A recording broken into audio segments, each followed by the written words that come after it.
My name is Brad Buckley and I'm sales manager with the Abalone Farm here in Cayucas, California. The Abalone Farm is the oldest abalone aquaculture facility in the U.S. It started almost 50 years ago, and we grow the California red abalone. We're in the nursery building right now where the baby abalone grow from a tiny little specks from when they're just hatched up until about the size of my fingernail. And here in these tanks now we see some 3-month-old baby abalone. You see they're just the tiniest little reddish specks along the bottom and around the edges of the tank. And what you're seeing on the bottom is food. It's algae that we cultured for them. In these hoses behind me we're running seawater through, and algae grows on the inside surface. We harvest it out, we add some seaweed to it, put it in a blender, and we make a seaweed smoothie. And that's what you're seeing, all this debris on the bottom. That's their baby food. This is our Pacific Dulse culture. This is what we use specifically for the baby abalone in the hatchery nursery that we make the seaweed smoothies or the baby food from.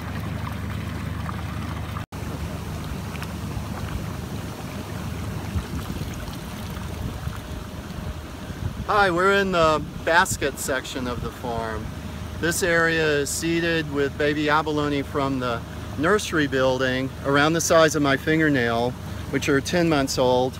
These abalone I'm holding are at least 1.5 years, and they'll stay in these floating baskets for up to until they're about 2 years old, and then they'll be ready to transfer to the grow out section of the farm where we'll grow them up to market size. But while they're in this section, these outdoor tanks are more like a natural tide pool, which is what we try to replicate here on the farm, growing them in as close of a natural setting as possible. So not only are they feeding on the kelp, which we harvest for them right offshore from the farm here, but they're also feeding on the natural algae that are growing in the tank with them. And as you can see in these tanks, there's a lot of other seaweeds and algae growing along with the baby abalone, which they feed on. These are all natural feeds that they would be dining on out in the wild anyway, which makes our product as close to a natural wild abalone as you can possibly replicate in a farm setting.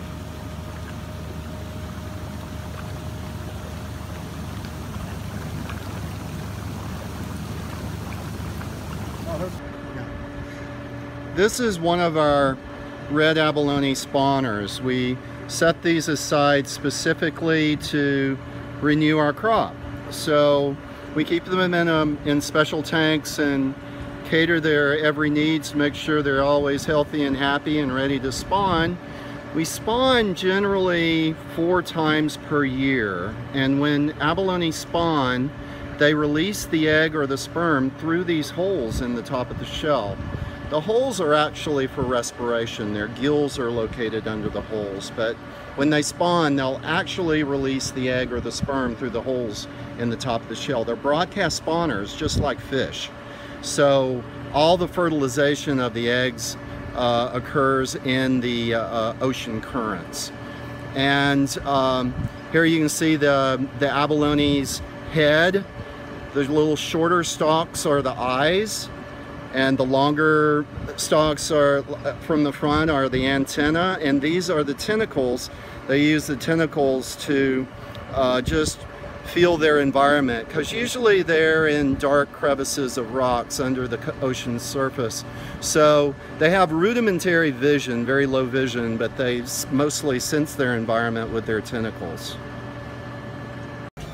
We're in our processing building where we shuck the abalone and we still tenderize them by hand, and we create these beautiful abalone steaks that are tenderized, vacuum packed, and ready to go. All you need to do with these abalone are have a hot pan and some butter and some Meyer lemon ready, and you're set for a gourmet feast. Hi, my name is Chris Kobayashi, chef owner at Artisan Restaurant, Paso Robles, and today I'm featuring Cayucas red abalone, and it's a wonderful dish, just kind of showcasing all the local ingredients and flavors that we have to offer in this region.